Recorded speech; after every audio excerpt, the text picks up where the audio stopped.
This is Movies, a podcast about the act of cinema. I am your host, LowRes, and today we are going to be discussing Blackkklansman.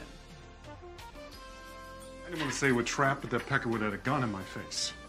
And he was an ass hair away from pulling the trigger. And he didn't. But he could have. And then I would have been dead. For what? Stopping some jerk-offs from playing dress-up? I had quite the weekend. I was staying in Boston recently, and if you know anything about me, I don't really have a home.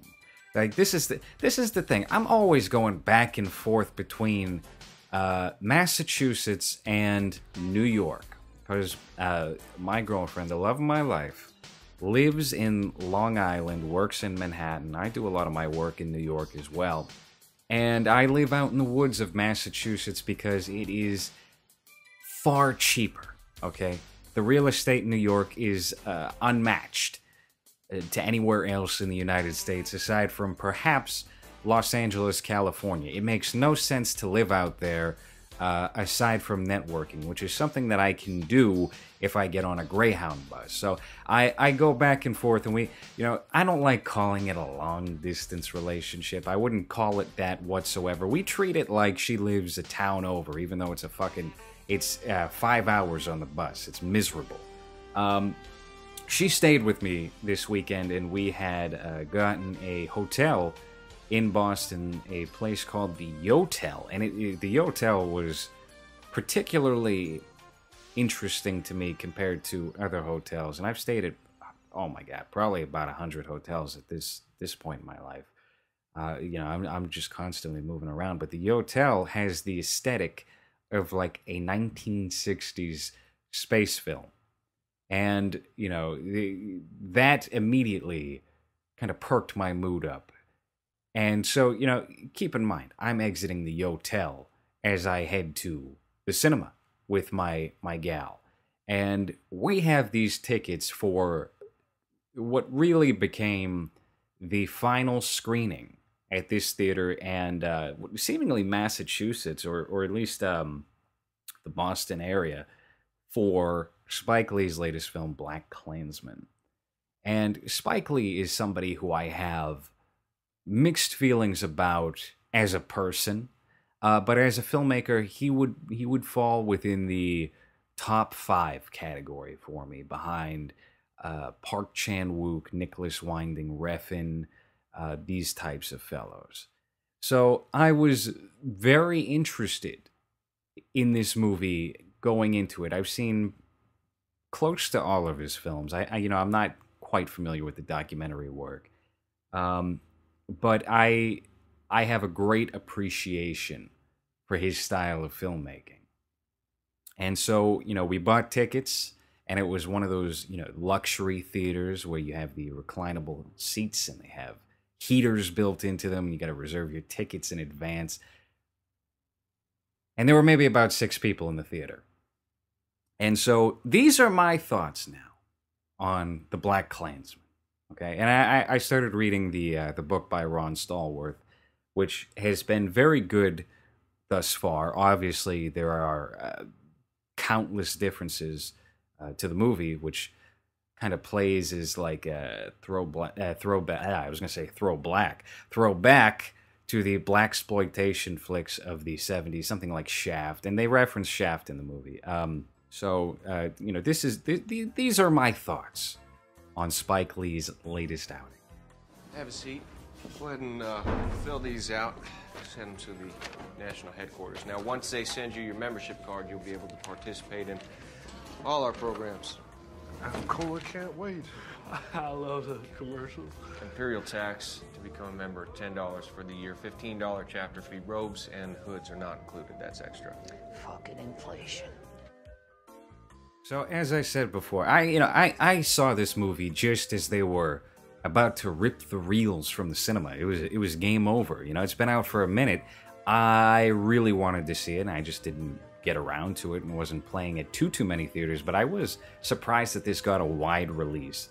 And it is a movie that has been highly politicized and is inherently political per the subject matter and the person that is helming the subject matter, Spike Lee. And, due to the ending, it is nearly impossible to get around the topic of modern politics when discussing this film, which is fine. You know, you got your Netflix shows, you're getting it in your stand-up comedy, your YouTube channels, your fucking cereal boxes. It's inescapable. Why not have it here as well? Let me get into this right at the top of the episode so we can actually focus on the movie itself for the bulk of this podcast. Now, I was led to believe by film critics and journalists that this movie was going to be the equivalent to a 2017 episode of Saturday Night Live. And considering it starts with Alec Baldwin acting in a white supremacist PSA full of clips from The Birth of a Nation, you almost have that feeling going in. But it wasn't that at all. If you had read an article on the Daily Beast talking about how this movie is laden with jabs at Trump, it's not. They're liars. It is most certainly not a pro-Trump film, and it doesn't paint him in a flattering light at the end, but I would never go as far to say that this is a piece of left-wing propaganda or that the aspects of modern politics that are inserted in this film are irrelevant to the piece or the greater picture at large. As a matter of fact, if you remove the epilogue, which is footage of the Charlottesville Unite the Right rally and the real-life David Duke speaking there, they show the death of Heather Heyer, the car plowing through a crowd of people, and then Trump's response to that, which obviously polarized the entire country. It is actually pretty even-handed without that when it comes to giving the unflattering nods to the two sides. For one America First chant, you get a Baldwin reference to super predators, a direct callback to the losing 2016 candidate Hillary Clinton, which, you know, she referred to blacks as that back in the 90s. Today we are privileged to be among white men and white women, such as yourselves. Real warriors for the real America, the America that our ancestors fought and died for. I want to thank you so much for never putting your country second. America first. America first. America first. Inserting footage of real-world events or tying current political manners into fictional pieces or biopics is nothing new to Spike Lee, so nobody should be shocked about the inclusion of this. But genuinely speaking, having heard about this ending before having seen the film, I was concerned that it may spoil the overall movie experience, given that that has happened with almost all creative pieces made by artists who have thought that it is their job to call out the current administration through their work. I am pleased to say, however, that it doesn't come across that way or shoehorned in whatsoever. It's there, it's brief, like I said before, it features the real David Duke, and it is an evolution of what is highlighted in this film, the modernization of the Ku Klux Klan. Is Spike Lee suggesting that President Trump is complicit in the normalization of 4,000 vocal cretins with radical views in a country of 325 million? Sure. Is he overlooking the American press's vulture-esque tactic of reporting 4,000 people like they're 40 million and granting white nationalists like Richard Spencer vanity pieces, thus giving them the confidence to promote their ideology even louder and more openly? Maybe. Is it Spike Lee's job to offer that point of view? No. It's a movie, it's Spike Lee's movie. If Spike Lee's reality reflects that the American president has rolled out a welcome rug to David Duke and the alt-right, and that's something that he wants to communicate through his work, then that is his chosen additional responsibility outside of delivering an entertaining end product. Does the desire to include that element hinder the overall film? In my opinion, it does not. Now, I will put a pin in that and focus on the film itself, so don't worry, politics are done here. Blackkklansman is about the real-life undercover mission led by Ron Stallworth, the first black detective in Colorado Springs. Stallworth is played by John David Washington in this film. His performance is great, but let me talk to you about Michael Buscemi. My lord, who knew that Steve Buscemi had a brother in the first place? My girlfriend Christine leans over to me in the theater when he pops up on screen and goes, "Why couldn't they just get Steve Buscemi to play that part?" Now, I'm looking at the guy's beady pug dog eyes, and all of a sudden, I got this suspicious feeling in my gut. So I whip out my phone, because you can do that at a 1 p.m. final showing of Blackkklansman where there's only 6 other people in the theater. And lo and behold, Michael Buscemi. This is a guy I'd love to see more of. Gee whiz. Now, the movie also features Adam Driver, Alec Baldwin, as I previously stated, Laura Harrier, who I did not recognize. She played Peter Parker's girlfriend in Spider-Man Homecoming, but this broad is pushing 30. Unbelievable. 1 minute she's dating police detectives, the next, it's high school boys. What a regular Mary Kay Letourneau. And, last but not least, we have Topher Grace here making his triumphant return to the big screen for the first time since what seems like Predators, anyway. I picked up on something as I was watching this. He had this giant lump, this big lump right under his nose the entire time. It was really distracting for me. I couldn't tell if he's always had this atrocious mole right there or if he just showed up on set with a big cyst on his face. It was a real terror, let me tell you. Look, I've been a fan of Spike Lee since probably the age of, 4 or 5 years old. I picked up one of those old catalogs where you can order 3 VHS tapes for a penny. And at the time, I was a big fan of this show on Nickelodeon, Gullah Gullah Island.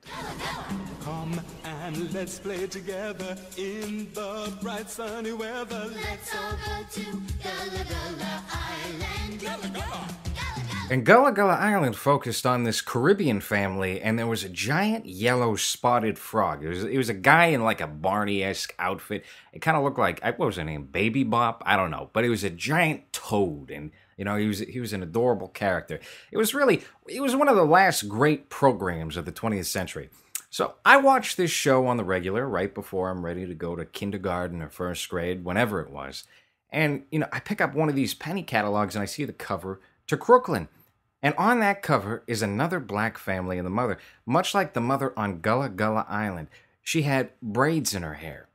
And I made the logical conclusion that Crooklyn was Gullah Gullah Island the movie. And so, I bullied my mother into ordering this videotape for me. I was kind of like the baby boss, just a spoiled infant with more control than he ever deserved. 8 weeks or so passed, because it took a long time to get those movies in the mail. That was no joke. Like you were kissing away a good portion of your life the minute you sent in for one of those videotapes. So I get the tape. And what is it? It's a movie about a struggling family and a mom with cancer. My life was ruined. As an aside, here's something kind of crazy that I picked up on recently. I didn't believe it the first time that I had heard it, but I looked into it and it's on IMDb. How reliable is that? I'm going to trust it. I had no clue about this. It feels like one of those Berenstein multi-dimensional incidents, to be honest with you. Makes me think that I have some kind of a tunnel in my brain that leads to God. I'm really starting to believe this. Could be schizophrenia. Who the fuck knows? I don't know. But apparently, Crooklyn had been written as a television pilot for Nickelodeon. Can you imagine that? Look, I might have been a little racist 4 or 5-year-old drawing these conclusions, but I was onto something here, all right? It was written as a TV pilot for Nickelodeon. Apparently, they had shot something that was 22 minutes and screened it for inner city kids, and the reception was terrible. It was really poor. Look, it's a very depressing movie. I can't imagine why kids wouldn't want to tune into that. Especially, you think back to the 90s. What were they watching? Doug? Stickly? Face? This is too real for kids. If they brought that out nowadays, oh my God, children would be shell-shocked. They wouldn't be able to handle it. So, Spike Lee's real golden era, and this is my segue into Spike Lee's golden era of filmmaking here.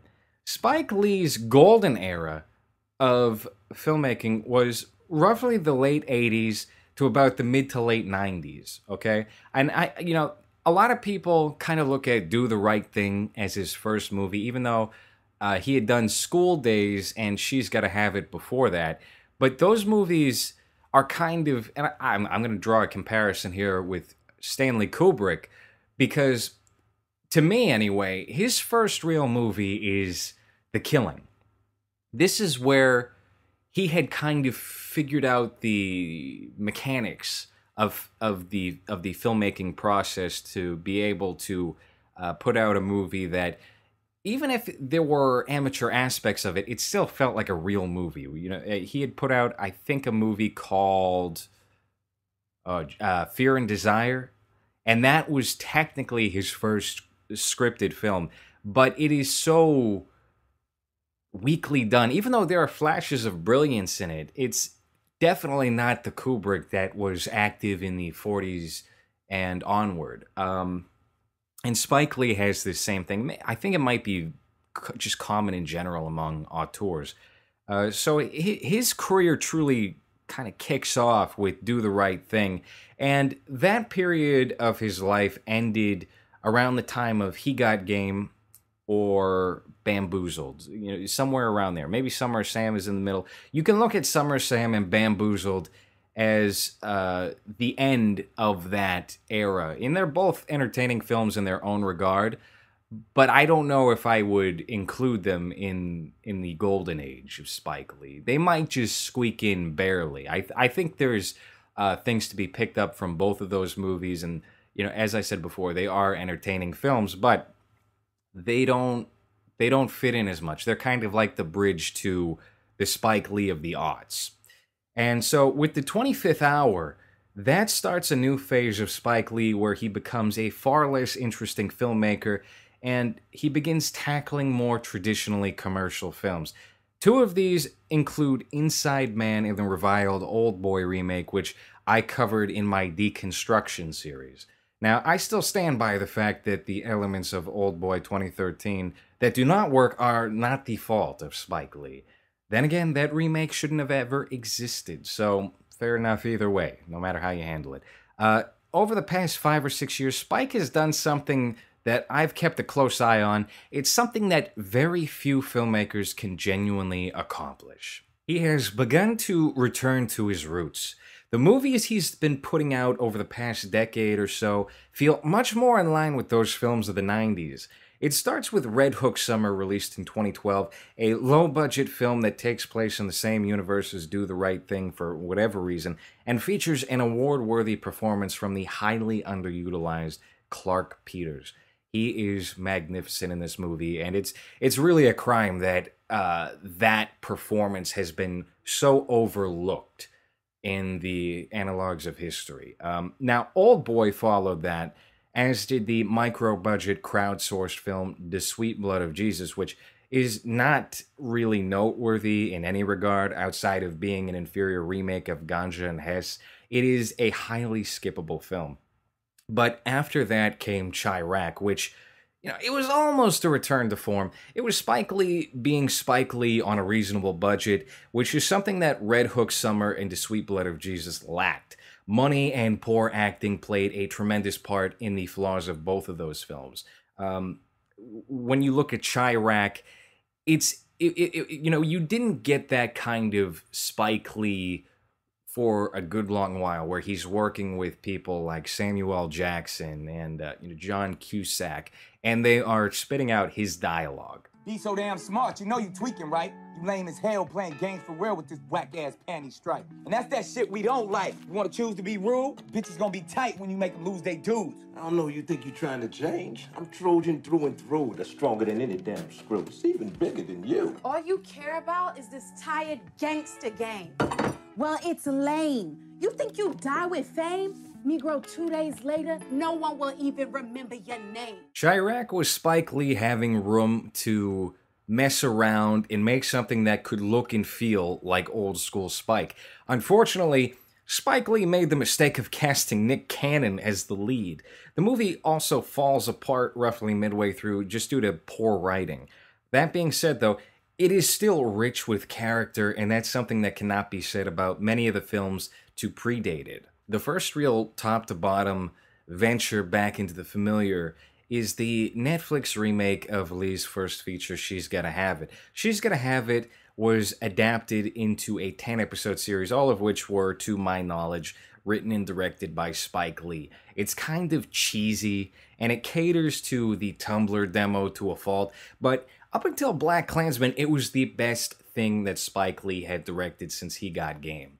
Now, here we are, 2018, and with Jordan Peele acting as this film's producer, Blackkklansman is a total return to form for the veteran director Lee. It is his most coherent film in 2 decades, and honestly, one of the better movies overall to have dropped this year. We're coming out of a real slump for movie making, especially blockbuster films. 2015 was perhaps the worst year for cinema that I can recall in my entire life. 2016 was almost as bad. And 2017 gave us a little bit of a bounce back. 2013 was a great year for movies. 2014 was a strong year for movies. It was really just those 2 years, which I think Marvel fever took over the brains of a lot of these people working in Hollywood, where they, there was obviously more of an emphasis then, and we're coming out of it a little bit now, where they wanted these shared universes, regardless of whatever the property is. They're making a Power Rangers movie and they're planning 7 films in advance. It makes no sense, and it's a total waste of money. We're coming out of that fog right now, and Blackkklansman is something that is refreshing. 2018's movies have been really strange, and I like that. It's one of my top 5 of the year thus far. I think it is a great film, highly charged and entertaining. If there is a flaw to Blackkklansman, it is that Michael Buscemi is underutilized. No, look, it's a fine movie. Directors like Spike Lee are no longer afforded many options to use their talent within the current Hollywood system, so it feels reassuring to see a movie like this get a wide release, one that has been seemingly uninterfered with. Not to keep harping on the Marvel thing, the shared universe complaints, but this is really something that is recurring now, because you do wind up getting these low-budget independent flicks that are directed by budding auteurs who have something interesting to say with their movies, or maybe they edit it like exquisitely well in a way that doesn't compare to anybody else. But Warner Brothers, Fox, Disney, they snatch these people up, like a Ryan Coogler, for example. He came out the gate with Fruitvale Station and then Creed, and both of those movies were great. And then he moves on to Black Panther, and all of a sudden, he's another cog in the Disney machine. James Gunn is another guy. Super is a fantastic movie. And then we wind up getting into the whole Guardians of the Galaxy debacle. He makes that property interesting. They dispose of him like he's a used condom. It's an ugly look. And so I want to see more of that. I want to see more filmmakers with talent turning down these big studio offers, which honestly, I don't blame you if you don't. If you want to take that giant paycheck and have reliable work for the next 10 years, assuming people don't dig into your Twitter account, go for it. Believe me, I completely understand. I would take that deal in a second. Are you kidding me?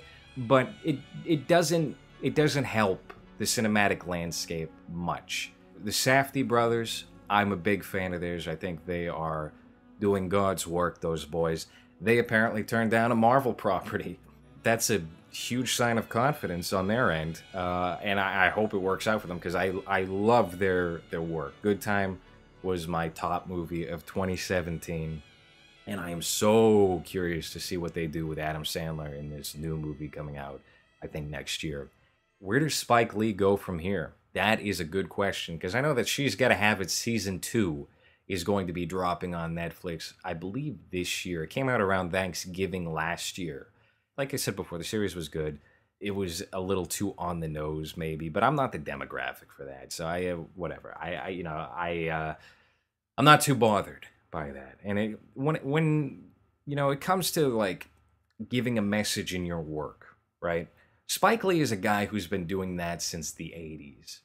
And it feels, in my opinion, it feels different when it comes from somebody like Spike Lee as opposed to a Joss Whedon. It is far more palatable because you know that this is what this guy is about. And I'm not saying that, Joss Whedon doesn't really love women. Loves putting his dick in women. But there's a difference. For me, anyway. Maybe I'm wrong. Maybe I'm talking out of my ass. I don't know. Joss Whedon. Oh, baby tooth Whedon. That guy truly frightens me. He's unhinged. You take a look at his Twitter. Ho, ho, ho, ho. A violent man. A violent man in his own thoughts. I don't know. He's gonna be locked up. I'm not against freedom of speech here. I don't think people should be punished for their words, but I think we should put Joss Whedon in a cage, personally. Anyway, Spike Lee, I have no idea what he's attached to next. I hope he doesn't just bury himself in documentary work or very low-budget projects, because he desperately needs a budget. He needs actors that can deliver his dialogue the way that it's supposed to be delivered. Because, just to touch back on Red Hook Summer, even though Clark Peters gives a knockout performance in that movie, the child actors are dreadful, and it definitely affects the film. The acting in The Sweet Blood of Jesus is also equally terrible, but these are adult actors. They have, it seems like they have trouble giving the lines. It's just bad. None of that with Blackkklansman, though. And, the movie is almost Tarantino-esque, which I know would probably make Spike Lee shudder. I'm pretty sure that they have some kind of rivalry going on, where the comparisons between the two are, it's easy to make. They come from a similar school of filmmaking where they draw upon the thousands of older films that they've seen and implement aspects of that into their films. They're kind of like super fans of this particular genre. The editing showcases a lot of that and features the same old hallmarks of Spike Lee that have been throughout his work from the past 30 some odd years. It is a great film, and the performances in it, especially from, as I mentioned before, John David Washington and Adam Driver, who's great in everything. I mean, he always gives at least a serviceable performance. It's all top notch. It's a good time at the movies, and I do recommend it. But this is not a review show. I'm talking about movies, okay? Look, you can't. I don't know if you can actually commit as much time to making things as reviewing things and giving a proper analysis. This is a flaw that is found in the works of many people, where you will have people who truly make their bones off of criticizing other people's work, and then they attempt that themselves, and it's usually them coming up short. I want to point out Red Letter Media. They have a fantastic variety of shows. Best of the Worst, is always a good 60 minutes to 90 minutes of a day well spent. But you take a look at Space Cop, and oh my God, that's from the same guys. Yikes! I think I'd rather go watch the Angry Video Game Nerd movie. It is not a good look. And so I'm not really looking to criticize these movies so much as discuss them, get a little beneath the surface of what they're about, and all the peripheral things that float around these films, such as I got into Spike Lee's background as a filmmaker and just his general filmography. And Crooklyn being an almost Nickelodeon show. I mean, where else are you going to learn these things? I should be on PBS.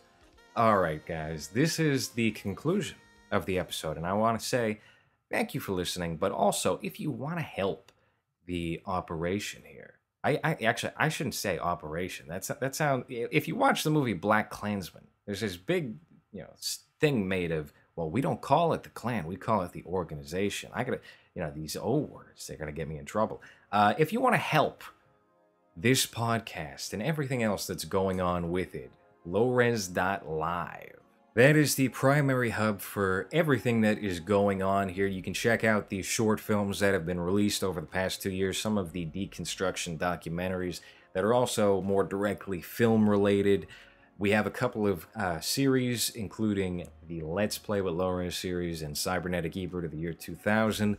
And if you really want to do me a favor, go over to patreon.com/LowRes, and by contributing $1 per month or more, I love it when people do more. But hey, I understand, hard financial times, I get it. Not only are you going to be assisting in making sure that everything here is 10 out of 10, and that we can grow at a sufficient rate, But you're going to get some stuff.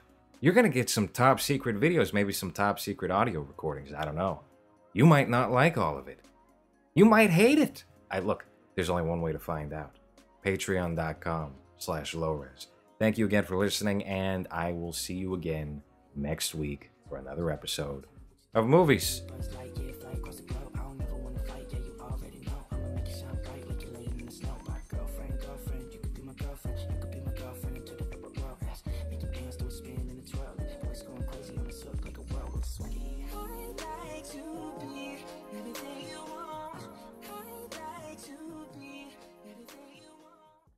We like to rag on him a lot, it was a kind of a fun thing. We would try to make him, jerk us off to try and all calm ourselves down, because we're like animals. He would come in and he'd start, giving everybody, friendly, I don't want to call them hand jobs, then it sounds like a sexual thing, and that's gross.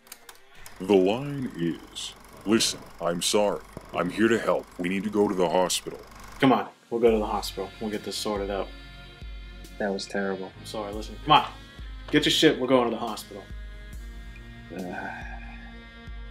Gary, come back. Listen, put your shit together. Now let's go to the hospital. Ugh, cut. Be panicked. I'll take you to the fucking hospital. Take 4, Gary, close up.